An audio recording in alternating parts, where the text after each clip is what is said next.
hello, humans of the world. It is me, Ellie Krug, your favorite idealist. Human trying to change the world here with another great show.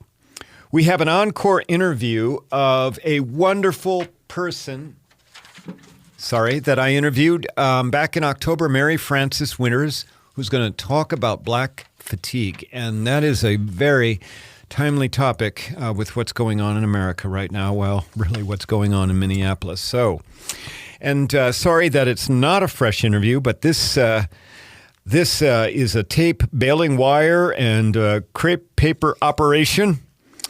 And it's being challenged around me trying to get interviews booked. But hopefully we'll be doing better later in April and in May. And in my C block, I have to once again talk about what's happening to transgender youth in America. It is appalling, and that's why I have to talk about it again. But let me start with an idealist who you may be generally familiar with, but who's probably not on your radar as an idealist. I am referring to McKenzie Scott, the former wife of Jeff Bezos, the founder of Amazon. Actually, both of them founded Amazon. The two divorced in 2019 with a property distribution where McKenzie Scott received $35.6 billion, that's with a B, worth of Amazon stock, making her the third wealthiest woman in the world. And by December of last year, December of 20, her net worth was estimated at $62 billion, with a B, making her the world's richest woman. Now, before I get to what McKenzie Scott has done with that money, let me share a little bit about her earlier life. It turns out that she is far more accomplished than simply having the distinction of being the former Mrs. Bezos. McKenzie Scott was born on April 7, 1970. She is just past a birthday, and she was born in San Francisco. Her father was a financial planner, her mother a homemaker. At an early age, McKenzie Scott showed an affinity for writing. In fact, by the time she was just 6 years old, she had written a 142-page book titled The Bookworm, which unfortunately was later destroyed in a flood. After attending a private boarding school in Connecticut, McKenzie enrolled at Princeton University to study English. While there, she studied under Toni Morrison, the Pulitzer Prize and Nobel winning laureate, author of Beloved and other great works. I mean, my God, if you have Toni Morrison as your writing instructor, tell me, it would be quite wonderful. Toni Morrison would later describe McKenzie as one of the best students she ever had. And as an aspiring writer, that's got to be about the best compliment you could possibly get. After graduating from Princeton, McKenzie moved to New York City. She was intent on becoming a published author, but needed a day job to pay the bills. She applied at a hedge fund named D.E. Shaw. She wanted to be a research assistant there, again, just simply to pay the bills while she could write in the evenings and on the weekends. It just so happened that the person who interviewed her at D.E. Shaw was a vice president named Jeff Bezos. McKenzie got the job, but she also started a romance with her boss, Jeff. And in 1992, of course, the work world was quite different then than it is today. As we all know, Jeff Bezos was a big idea person. In 1993, after just 3 months of dating McKenzie, he and McKenzie married. They then moved to Seattle, where Bezos started Amazon. Again, I keep saying that Bezos started it, but McKenzie also helped him start it. She was intimately involved with the startup by working on the company's name, its business plan, and negotiating its first freight contract, which, as we know, is so critically important to the way Amazon works. Once the company started to take off, McKenzie had a less prominent role and concentrated on raising a family. They have 4 children, and she also concentrated on writing. The writing was quite productive. Her first book, a novel titled The Testing of Luther Albright, earned an American Book Award in 2006. Not bad for a breakout book for a brand new author. I am quite jealous. McKenzie has since gone on to release a second novel, Traps, titled Traps, in 2013.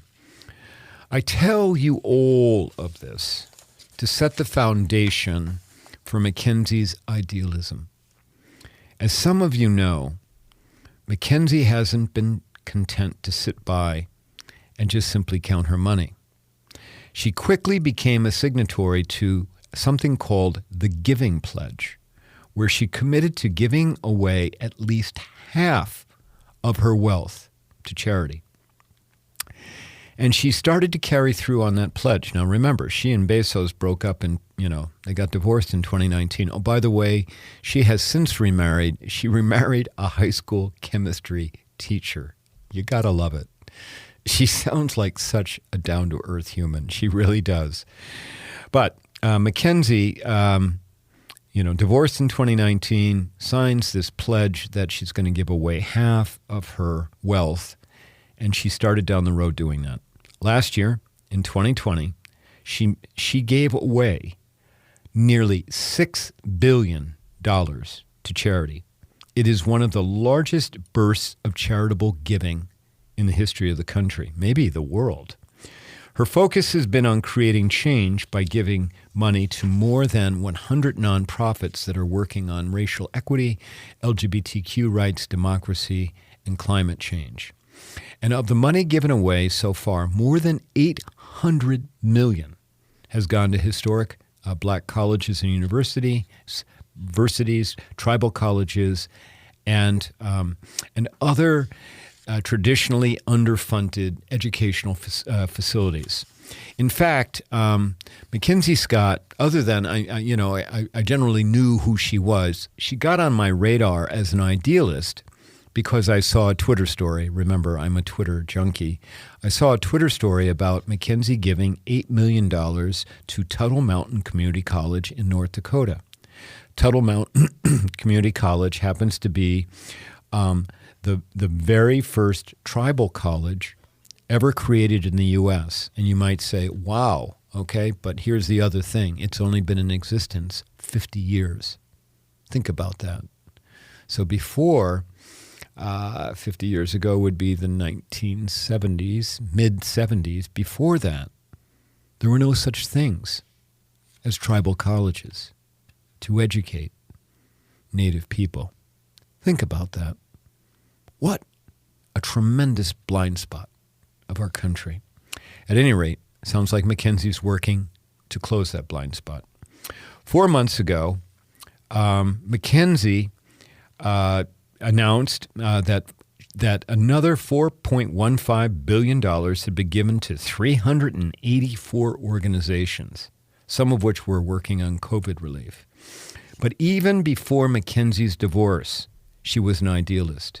In 2014, she founded an anti-bullying organization, Bystander Revolution, which works to combat bullying by emphasizing principles and strategies founded on compassion, empathy, and kindness. That Ellie Krug kind of stuff. And if you go to the Bystander Revolution website, all you have to do is Google Bystander Revolution. I highly recommend that you do that.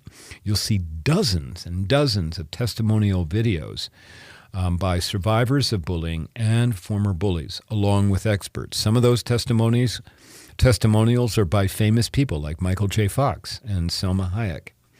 I highly recommend it. Please go Google Bystander Revolution, particularly if you have a human in your life who's either experiencing bullying or is a bully. The videos are, there are many, many videos, but they're very, very effective. I am certain that we will hear more about McKenzie Scott as we go forward. And when you do, please know that she is truly an idealist at work. Okay, well, that's what I have for my opening act. When we come back from the break, I'm going to give you an encore interview of Mary Frances Winters, who wrote a book about black fatigue. It is an interview that I did in October of 20. It is so timely right now. And please go ahead and enjoy that interview. And when that interview's over, come on back because I've got a C block that I want to talk to you about. Okay, thanks. We'll be back in a minute.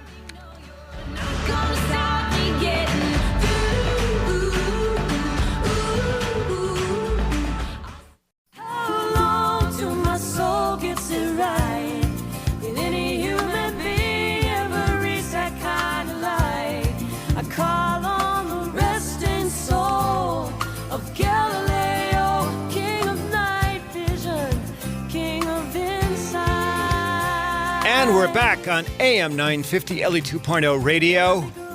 Okay, everyone. Well, this is the time for the big interview, and I have on the line with me Mary Frances Winters, who is both a writer as well as an inclusion advocate, somebody who goes around doing the kind of work that I do, speaking and training about how humans can get past racism and other things. Mary Frances, are you there? I am here. Thank you so much for having me. Welcome to Ellie 2.0 Radio. I am just thrilled to have you here. I found out about your book, and as soon as I found that out, I'm like, okay, we need to have her on the show. So your book, Black Fatigue, with a subtitle of How Racism Erodes the Mind, Body, and Spirit, came out, about a couple of, maybe 3 weeks ago, yes? September 15th. Okay, all right. Well, we're just about a month out. And so this is a book. Can you explain to us what the book is about? I mean, the title, of course, helps. And then I absolutely want to talk about your work.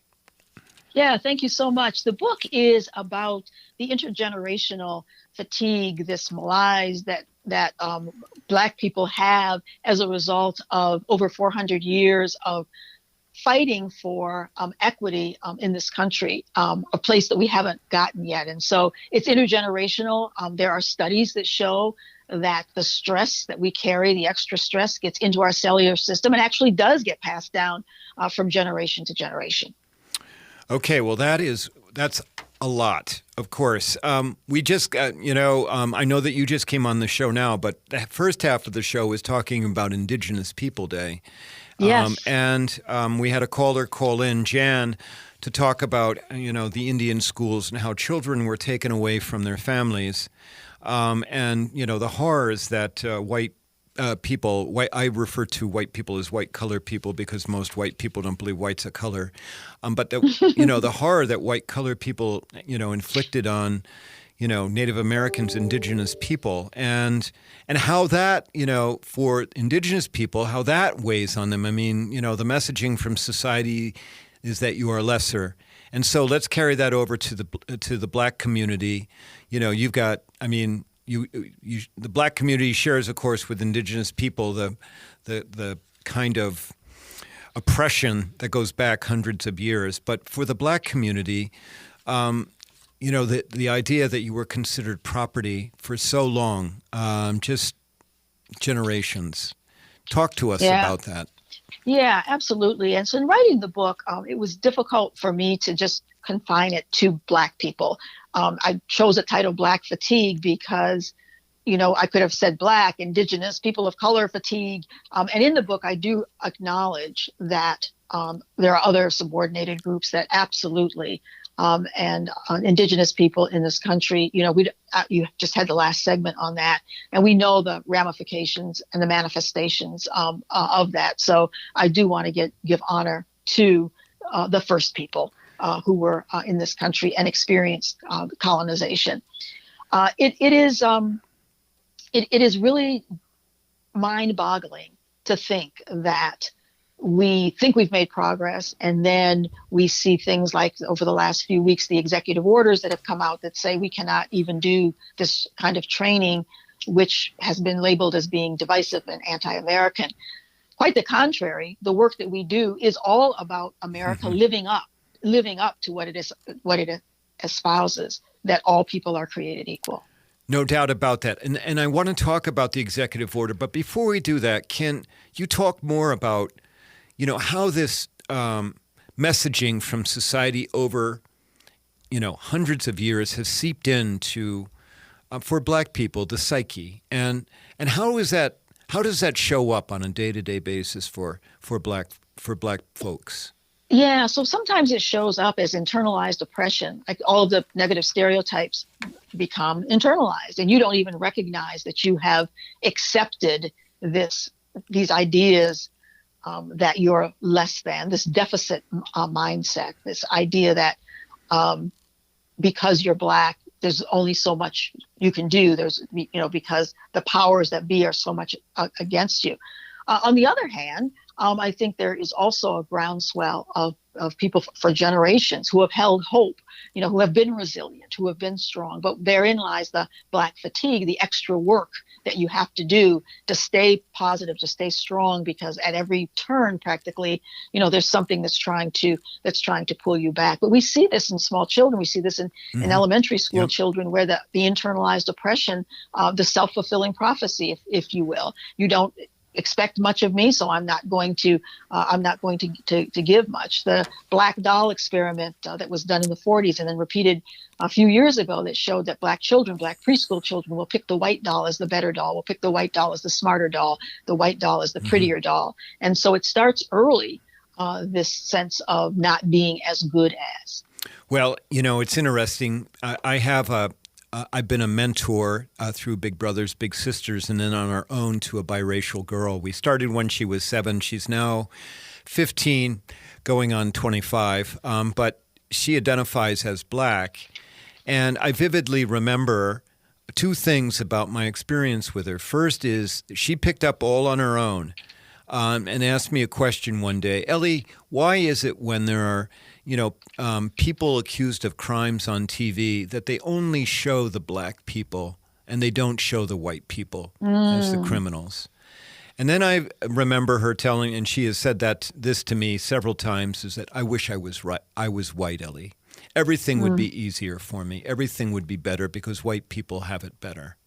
And so, and it turned, my counter messaging to her has always been, you are darn smart. You are such a smart person. You are going to do great in the world. You just got to hang in there and keep plugging away, and I'll do my best to be, your ally. But how do we get people past that messaging? I think we have to do just what you're doing. We have to keep we have to turn that deficit message around. We have to keep the positive messages going, and not just, we do it at the individual level, we do it at the interpersonal level, but we have to do it at the systemic level as well, and not accept the disproportionality, not accept, for example, 19% of the preschool children in this country are Black, and 46% of the preschool children who are suspended or expelled from preschool are Black. Right. Now, how are you going to suspend a preschool kid? They're less than 5 years old. I mean, isn't there another way? And don't we, and to be able to say, that is not acceptable. We're not going to do that. We're not going to have this outcome next year. We're not going to have this outcome the next time, because we're going to look at the root. That's what systemic racism does. We're going to look at the roots. We're going to look at why this is happening, and we're going to turn it around. No questions asked. We're going to do that. So why do white-colored teachers have far less patience for children with skin colors other than white? It is. And so it goes all the way back to how are we teaching our teachers, and how are we selecting our teachers, and all the messaging they get about skin color as well. So I wanted to ask you, in your book you write that Black children grow up too fast. And what do you mean by that, and how does that manifest? It's something that the experts call adultification. And so they've done a number of different studies, and different academic institutions have done these studies. So they're not just coming out of one place, where they find that Black boys are seen as older than their age. And so if they're 9 years old, they're really seen as being 13 or 14 years old. And that's why the criminal justice system treats them more severely than they would a white kid. Black girls are seen, in this one study that they did, are not seen as needing as much nurturing and as much care as white little girls, that they're seen as older than they are. And, intra group, we do some of it ourselves. We talk about little man, right? We call our little boys little man, right? Instead of letting them be a little boy, right? Right. Man up, right? You better not cry. These are all terms that, through my years, I heard other people, say. You've got to be strong. And part of that is knowing that the world that they're going to experience is not going to be one that coddles or nurtures. And so many parents start from the very beginning to say, this is going to be your reality, this harsher world. And that's what I'm going to show you so that you can survive in that harsher world.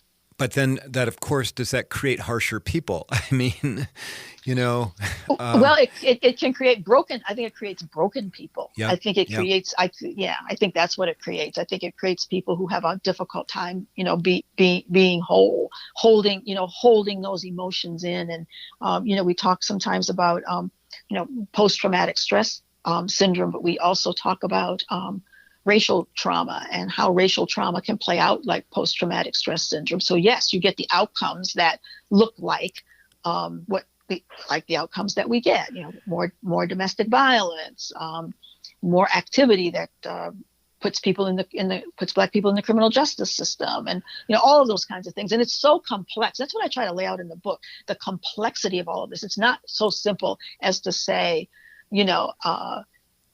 Black person committed the crime. Okay, do the time. Well, the time is going to be more, typically. And Right. we see this play out, right? We see the police brutality that's disproportionately targeted to Black people. So, Mary Frances, I know that I've got you're talking to one of the most liberal people you're going to find, and you're speaking on a very progressive radio station. So right now I know there are white-collar people listening, and they're asking, what can I do? How can I help with this? How can I help with Black fatigue? How can I help change the way America is right now? And I'm going to give you about a minute and a half to do that, and we're going to have to take a break, but we can come back and you can do more after that, okay? So what would you say to the white people listening right now? Get educated. Do your own education around the history, around the policies, practices, laws that are that are laws that disproportionately impact in a negative way Black people. Speak up and speak out. I talk with so many white people, good white people, who want to be an anti-racist, if you will, but they will admit that they don't say anything. They don't challenge the system. So that's what's really important. So ask questions, have some fearlessness in you, and self-educate. And, so when you and I are in the same business, and when I speak with white audiences, one of the things I remind them is this is not the kind of thing you go and you ask a Black person to stand up in the room and explain what does it mean to be Black. This is where you actually...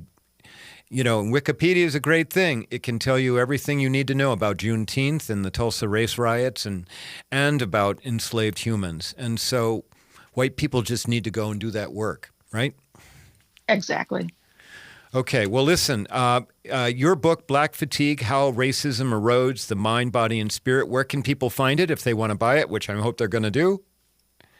Wherever they buy their books, Amazon, and also I want them to also patronize the independent bookstores. So for sure, that's really important. The small bookstores and the small Black-owned bookstores.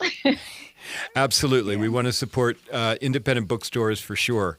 Okay, well, listen, we're going to take a break, and when we come back, we'll talk a little bit more about your book, and then I want to talk about that executive order that the Trump administration has put out. Okay? All right. All right, everyone. We've been speaking with Mary Frances Winters, the author of Black Fatigue, How Racism Erodes the Mind, Body, and Spirit. Get it on Amazon, Kindle, or Nook, or particularly at your independent bookstores. When we come back, we'll speak a little bit more with Mary Frances. Thanks.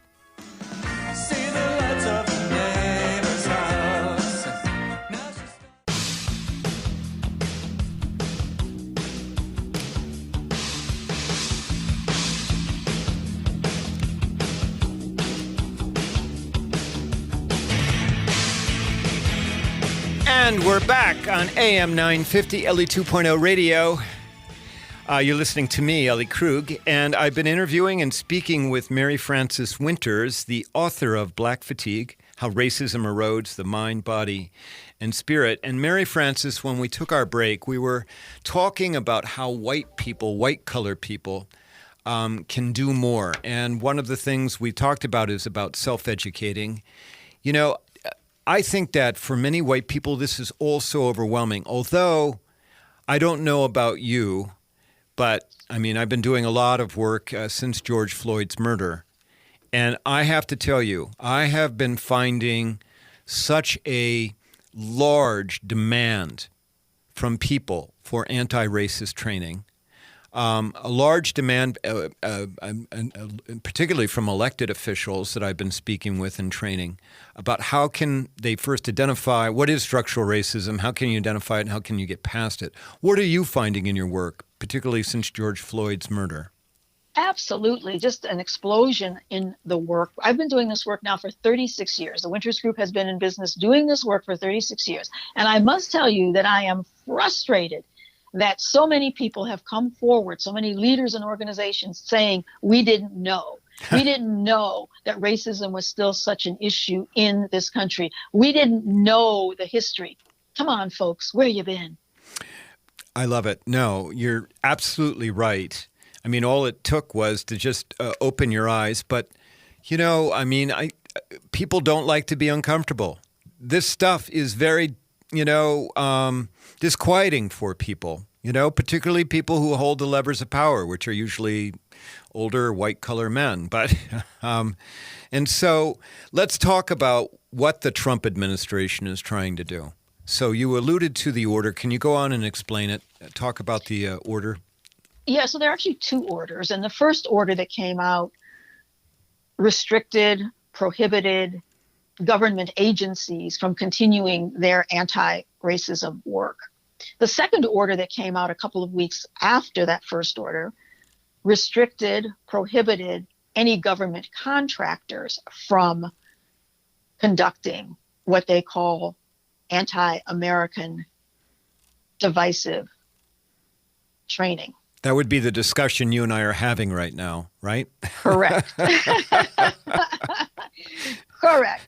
Well, and the problem with the second order is that, as I'm seeing on my end, anybody who gets government funds is interpreting that to mean that they're a government federal government contractor. So,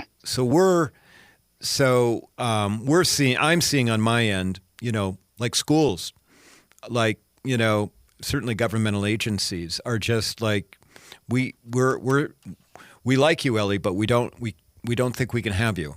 What are you finding?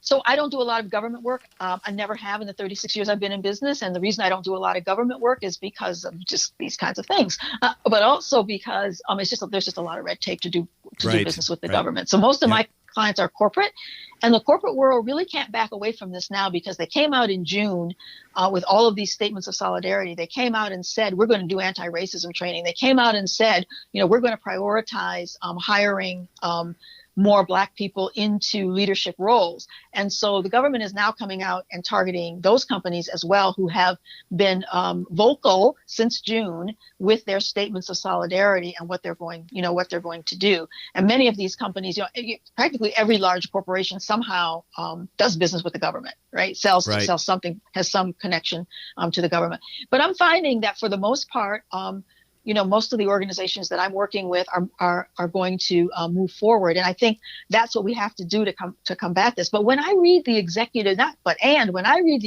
order, I say there is not much in the executive order that we really can't do. The executive order says that we will not propagate anything that says that one race is inherently better than the other. We teach just the opposite, so we don't do that. It says that we will not stereotype certain groups. We do just the opposite. Stereotyping, we say in our work, is not a good thing because it's a narrow description, a narrow characterization of any particular group. Our work promotes inclusion, which the executive order says is okay. We've always promoted inclusion. It really is about fairness and justice, which is which is inherent in our Constitution. And when a company finds that they are not being fair and just, they should take care of that. And so companies are finding that they have not been fair and just as it relates to Black people. Let me give you an example of Wells Fargo. In August, Wells Fargo was fined or agreed. There was a settlement of $7.8 million. The same government agency, the OFCCP, the Office of Federal Contract Compliance, fined Wells Fargo and said you must pay $7.8 million because they found that, in fact, they did discriminate against Black people in employment. Fast forward to today, which that was just a month ago, so we don't have to fast forward very far. They're now saying, because the CEO of Wells Fargo said that they were going to put a priority on hiring more Blacks in leadership because they were, deficient there. And now the OFCCP is saying that's discriminatory. Right. So on the one hand, they fine them for being discriminatory. And on the other hand, they're saying they can't fix the discrimination.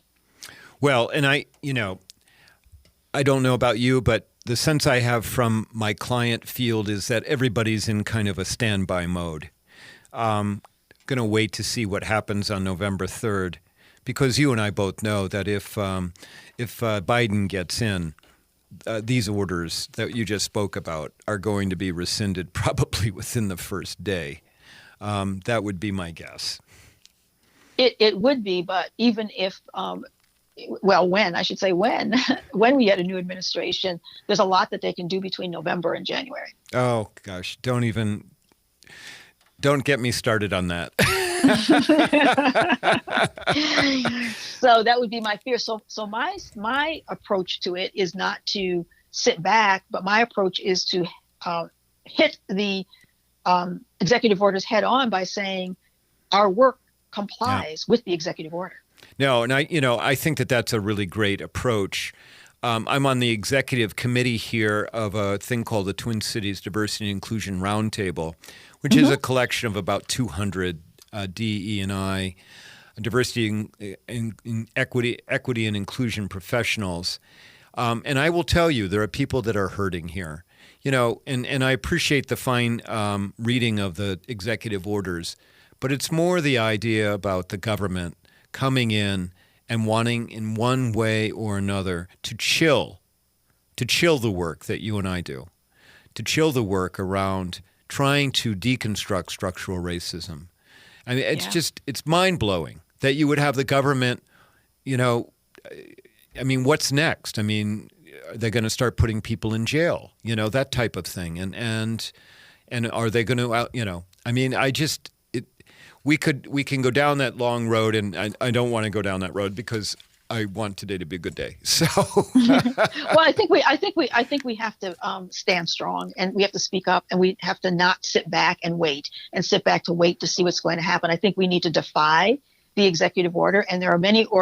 I know that the corporate world is developing their own statements against those executive orders, and I know that I can't name my clients because I have non-disclosure agreements with them, but I have many very, very large corporate clients who are going full steam ahead and are not paying any attention to those executive orders because the values of their company that they have espoused and that they have stated are that they are for diversity, equity, and inclusion, and that they will create a fair and just inclusive environment. And in those places where there are not, they're rectifying that. And I think that they're willing to take the whatever happens, the consequences for doing that. All right. Well, Mary Frances, I could talk to you all day, but we've got to go. I want to thank you very much for being on Ellie 2.0 Radio. I've been speaking to Mary Frances Winters, author of Black Fatigue, How Racism Erodes the Mind, Body, and Spirit. Thanks so very much for being on the show, Mary Frances. I appreciate it.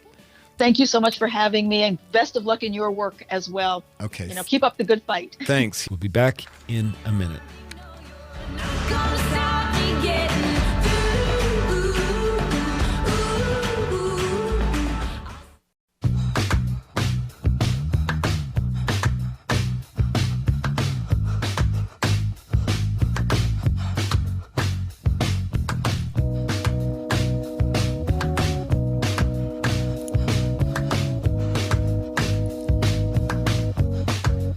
I'm back.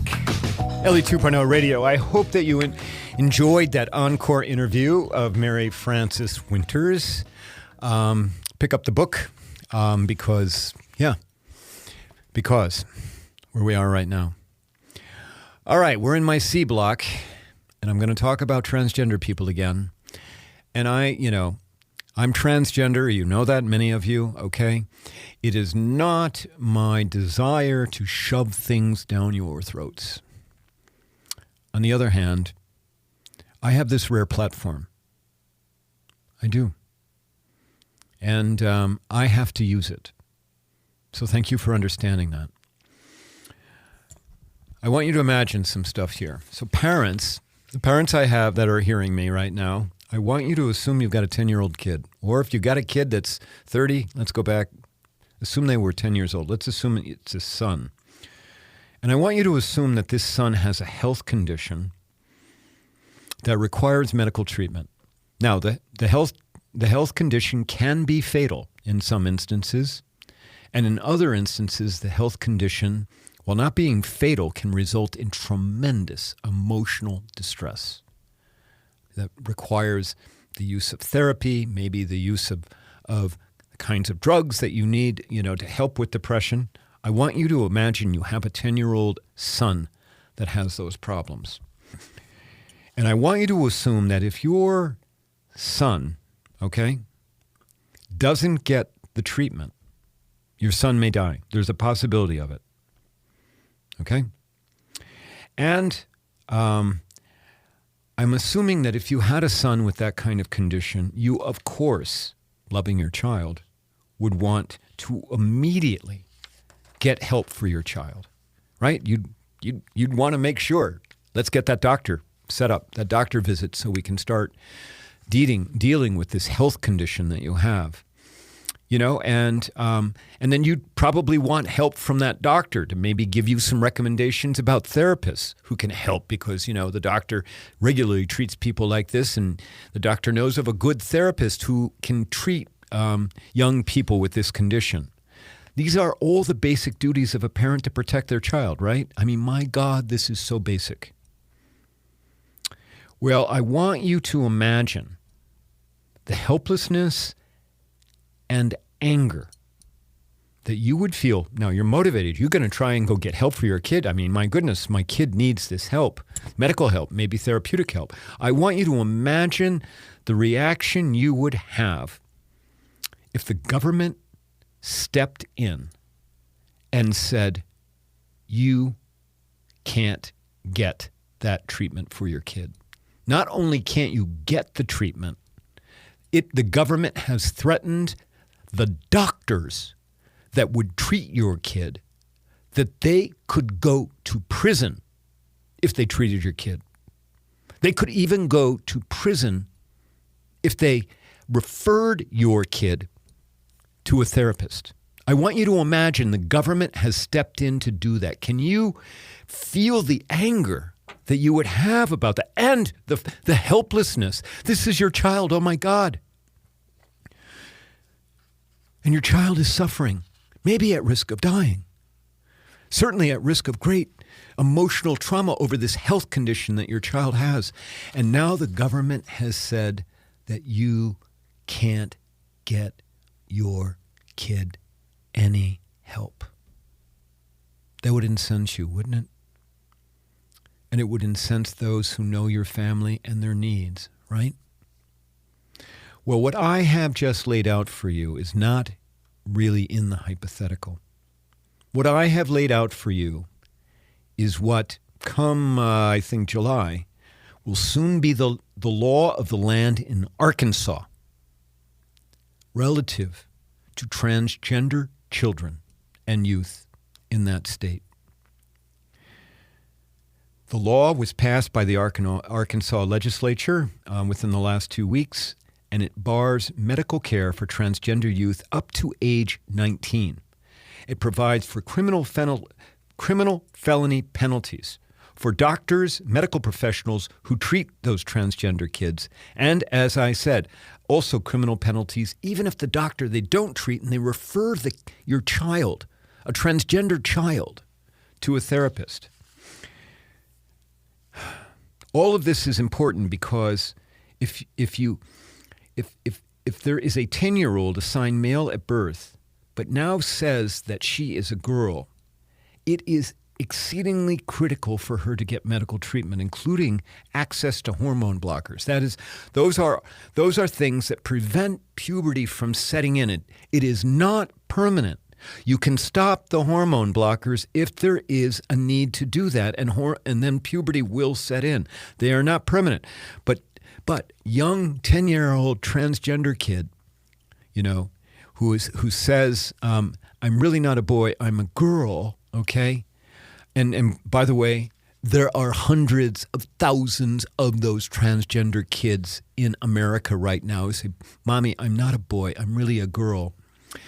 Because if they don't get those hormone blockers, okay, and they know in their heads they're female, they're going to start to hit male puberty, which means beard setting in, deeper voice setting in, Adam's apple growing. It can be emotionally devastating for a child to have all of that happen when you believe and you know in your head you are a girl, not a boy, but now you're growing into a boy.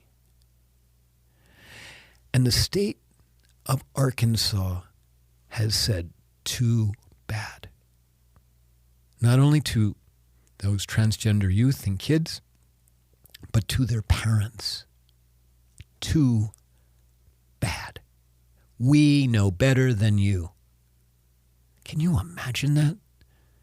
Can you imagine the government coming into your life right now, you listeners, and telling you, we know better than you about what you need for yourself or for your family? The law goes so far as to end hormone treatment, puberty blockers, for transgender kids presently receiving them. So imagine somebody took their 10-year-old. They've been getting hormone blockers for 3 years. Everything is going great. They're seeing their child, who now gets to identify as a girl. They're seeing them blossom. They're happy because before they were depressed. They're now happy. They're engaged. This is now my real kid here. And now your state, Arkansas, has said, no more hormone blockers. Your 14-year-old transgender girl is going to start developing a beard and deep voice. Arkansas Governor Asa Hutchinson vetoed that bill this week, claimed that it was governmental overreach. However, a day later, the Arkansas legislature overrode that veto, and Hutchinson, if you looked how he announced his veto, he kind of did a wink and nod knowing that he would get overridden. Similar laws like this to Arkansas are being considered in Alabama and Mississippi, and no doubt other states will pass them. And here's the thing that I have a fear of as a transgender human, as a transgender leader. I have a fear that this will ripple across America, these kinds of laws, and that Americans will get tired of fighting them. Because things get normalized, and that's what happens. If you know a transgender or a lesbian, gay, or bisexual kid here in Minnesota, trust me, they know about this law. It is shaking them, even though they might not admit it. Let them know that you care. Reach out to them today. Tell them that you love them and that you believe they matter. Because transgender humans, especially our youth, do matter. Please do that for me, will you? Thanks for being educated on this yet again. Big thanks to my producer, Patrick, to my listeners. Hey, I'll have a guest next week and hopefully going forward. But in the meantime, reach out to me at Ellie J. Krug. You got to throw the J in there. Tell me what you think of the show. Follow me on Twitter at Ellie Krug. I'll be back next week. In the meantime, go and do good in the world. Thank you.